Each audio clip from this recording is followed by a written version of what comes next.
ആഹാ, ഭയങ്കര തണുപ്പ്. ബീർബൽ, എനിക്ക് തോന്നുന്നു ഈ വർഷം തണുപ്പൽപ്പം കൂടുതലാണെന്ന്. അതെ തിരുമനസേ, കഴിഞ്ഞ വർഷത്തെ അപേക്ഷിച്ച് നോക്കുമ്പോൾ ഈ വർഷം തണുപ്പൽപ്പം കൂടുതലാണ്. ശരിയാണ്, ജനങ്ങൾക്ക് വീട്ടിൽ നിന്നും പുറത്തിറങ്ങാൻ പോലും വയ്യാത്ത തണുപ്പാണ്, അല്ലേ? അല്ല ചക്രവർത്തി, ആത്മാർത്ഥതയുള്ള ഒരു തൊഴിലാളി വെയിലോ മഴയോ തണുപ്പോ ഒന്നും തന്നെ വകവയ്ക്കാതെ ജോലി ചെയ്തുകൊള്ളും. എന്ത് അബദ്ധമാണ് പറയുന്നത് ബീർബൽ? ആരെങ്കിലും ഈ തണുപ്പത്ത് ജോലി ചെയ്യുമോ? ഈ മഴയും തണുപ്പും ഒന്നും കാര്യമാക്കേണ്ട, നമുക്ക് ജീവിച്ചു പോകണ്ടേ? ഇന്നു രാത്രി നമുക്ക് ഭക്ഷണം വേണമെങ്കിൽ ഞാൻ ജോലി ചെയ്തല്ലേ പറ്റൂ. ജീവിക്കാൻ പണം വേണം, ശരിയല്ലേ? ശരിയാണ്, നമുക്ക് ജീവിക്കാൻ പണം വേണം. എന്ന് വെച്ച് തണുപ്പത്തിറങ്ങി ആരോഗ്യം നശിപ്പിക്കാൻ കഴിയില്ലല്ലോ. പണം ഉണ്ടെങ്കിൽ മാത്രമേ ജനങ്ങൾ നമ്മെ മാനിക്കൂ. ശരിയായ വഴിയിലൂടെ സമ്പാദിക്കണമെങ്കിൽ നാം കഠിനമായി അധ്വാനിക്കണം, വേറെ വഴിയില്ല. ഇല്ല ബീർബൽ, എനിക്ക് വിശ്വസിക്കാൻ കഴിയുന്നില്ല. പണത്തിനു വേണ്ടി മറ്റുള്ളവരെല്ലാം ഇങ്ങനെ അധ്വാനിക്കാറുണ്ടോ? അതേ തിരുമനസേ, അവർ അധ്വാനിക്കുന്നു. എനിക്കിത് അംഗീകരിക്കാൻ കഴിയില്ല. അങ്ങനെ അധ്വാനിക്കുന്ന ഒരാളെ എനിക്കൊന്ന് കാണിച്ചു തരാമോ? ഈ പ്രയത്നത്തിൽ നിങ്ങൾ വിജയിച്ചാൽ ഞാൻ ആ വ്യക്തിക്ക് സ്വർണവും സ്വത്തും നൽകാം. ഞാൻ കാണിച്ചു തരാം. അത്തരമൊരാളെ ഞാൻ കൂട്ടിക്കൊണ്ടുവന്ന് കാണിക്കാം. അങ്ങയുടെ മുന്നിൽ കൊണ്ടുവന്ന് നിർത്താം. പ്രിയപ്പെട്ട ബീർബൽ, നിങ്ങളെ കൊണ്ട് ചെയ്യാൻ കഴിയാത്തതിന് പരിശ്രമിക്കരുത്, നിങ്ങൾ പരാജയപ്പെടും. അല്ല ചക്രവർത്തി, എനിക്ക് പ്രത്യാശയുണ്ട്. നിങ്ങൾക്കതിന് കഴിയുമോ എന്ന് നോക്കാം.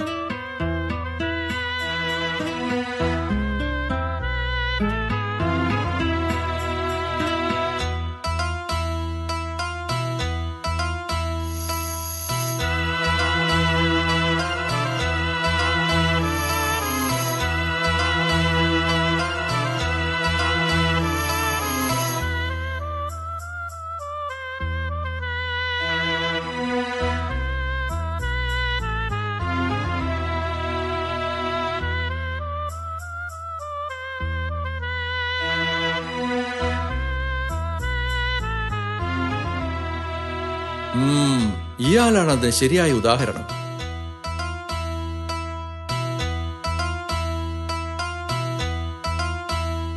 ചക്രവർത്തി, ദേ ഇയാളാണ് ഞാൻ അങ്ങയോട് മുൻപ് പറഞ്ഞ തൊഴിലാളി. ഇയാളെ പരീക്ഷിച്ചുകൊള്ളൂ, അങ്ങയുടെ ഇഷ്ടം പോലെ. എന്താ നിങ്ങളുടെ പേര്? ഗോവിന്ദൻ എന്നാണ്. ഗോവിന്ദൻ, ഇതാണ് പരീക്ഷണം. ഇന്ന് രാത്രി നിങ്ങൾ യമുനാ നദിയിലെ തണുത്തുറഞ്ഞ വെള്ളത്തിൽ നിൽക്കണം. നിങ്ങൾക്കതിന് കഴിഞ്ഞാൽ നിങ്ങളുടെ കൈകൾ നിറയെ സ്വർണ്ണ നാണയങ്ങളായിരിക്കും. എന്തു പറയുന്നു? തിരുമനസേ, ഞാൻ നിൽക്കാം. ആരവിടെ? അസ്സലാമലൈക്കും ഹുസൂർ. രാത്രി മുഴുവനും ഇയാൾ തണുത്ത വെള്ളത്തിൽ നിൽക്കുന്നുണ്ടോ എന്ന് ശ്രദ്ധിക്കേണ്ടത് നിങ്ങളുടെ കടമയാണ്. ആജ്ഞ പോലെ ഹുസൂർ.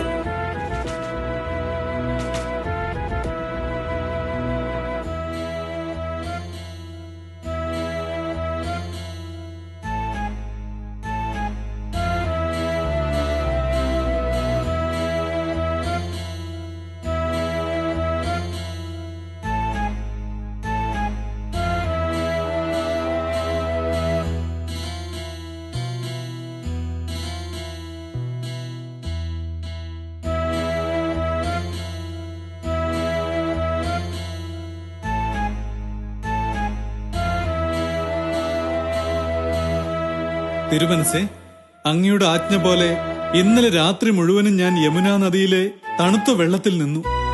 എന്താണ് ഇയാൾ പറയുന്നത്? സത്യമാണോ? അതെ ഹുസൂർ, സത്യമാണ്. ഇന്നലെ രാത്രി മുഴുവനും ഇയാൾ യമുനാ നദിയിലെ തണുത്ത വെള്ളത്തിൽ നിന്നു. ഓഹോ, എന്തൊരു അതിശയം! പറയൂ ഗോവിന്ദൻ, ഇന്നലെ രാത്രി മുഴുവൻ ആ തണുത്ത വെള്ളത്തിൽ നിൽക്കാൻ സാധിച്ചതിന്റെ രഹസ്യം എന്താണ്? അതായത് യമുനാ നദിയിലെ തണുത്ത വെള്ളത്തിൽ നിന്നപ്പോൾ അങ്ങയുടെ കൊട്ടാരത്തിലെ വിളക്കുകളെ തന്നെ നോക്കിക്കൊണ്ടു നിന്നു. അപ്പോൾ എനിക്ക് തണുപ്പൊട്ടും തോന്നിയതേയില്ല തിരുമനസേ. ഓ, അങ്ങനെയാണോ? അപ്പോൾ നിങ്ങൾക്ക് ആ സ്വർണ്ണ നാണയങ്ങൾ വാങ്ങിക്കാൻ അർഹതയില്ല. നിങ്ങൾക്ക് പോകാം. തിരുമനസേ, ഇത് ഒട്ടും ശരിയല്ല. എന്റെ ആജ്ഞ ഇതായിരുന്നു, യമുനയിലെ തണുത്ത വെള്ളത്തിൽ രാത്രി മുഴുവൻ നിൽക്കണമെന്ന്. പക്ഷേ എന്റെ കൊട്ടാര വിളക്കുകളിൽ നിന്നുള്ള ചൂട് നിങ്ങൾക്ക് കിട്ടി, അതിനാൽ തോറ്റിരിക്കുന്നു. അതുകൊണ്ട് പാരിതോഷികം നൽകാൻ സാധിക്കില്ല. നിങ്ങൾക്ക് പോകാം.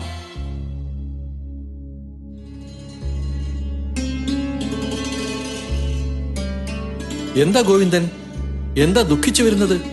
ചക്രവർത്തി പാരിതോഷികം നൽകിയില്ലേ? ഇല്ല ബീർബൽ, ചക്രവർത്തി പാരിതോഷികം നൽകിയില്ല. എന്നെ പറഞ്ഞയക്കുകയും ചെയ്തു. എന്തുകൊണ്ട് പാരിതോഷികം തന്നില്ല? അദ്ദേഹം പറയുന്നു കൊട്ടാര വിളക്കുകളിൽ നിന്ന് എനിക്ക് ചൂട് കിട്ടിയെന്ന്, അതുകൊണ്ട് പാരിതോഷികത്തിന് അർഹനല്ലെന്ന്. അതുകൊണ്ട് എന്നെ പറഞ്ഞയക്കുകയും ചെയ്തു. എനിക്ക് വളരെ ദുഃഖമുണ്ട്. ഇത് ശരിയല്ല. എവിടെയാണ് ആ കൊട്ടാര വിളക്കുകൾ? നദി വളരെ ദൂരെയല്ലേ? കൊട്ടാര വിളക്കുകളിൽ നിന്നുള്ള ചൂട് എങ്ങനെയാണ് നദിയിലെത്തുക? എനിക്കും അതാണ് അറിയാത്തത് ബീർബൽ. വിഷമിക്കണ്ട, നാളെ ഇതിനെന്തെങ്കിലും പരിഹാരമുണ്ടാക്കാം. നിങ്ങളുടെ പാരിതോഷികം വീട്ടിലെത്തിച്ചേരും. ഗോവിന്ദൻ പോയിക്കോളൂ. നന്ദി ബീർബൽ, വളരെ നന്ദി. ഞാൻ പുറപ്പെടട്ടെ.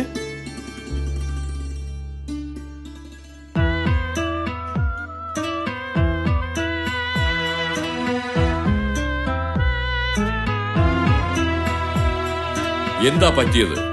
എല്ലാവരും എത്തിക്കഴിഞ്ഞല്ലോ, പക്ഷേ ബീർബലിനെ മാത്രം കാണുന്നില്ല. എന്താണ് ഇതുവരെ എത്താത്തത്? ആരെവിടെ?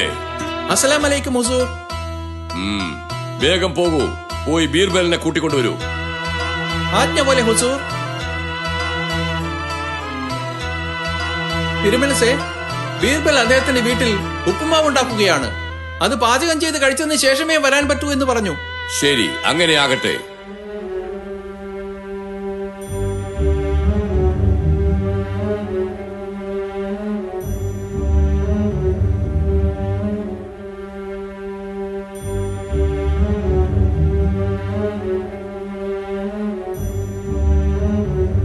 ഇന്നത്തെ ദിവസം അവസാനിക്കാറായി.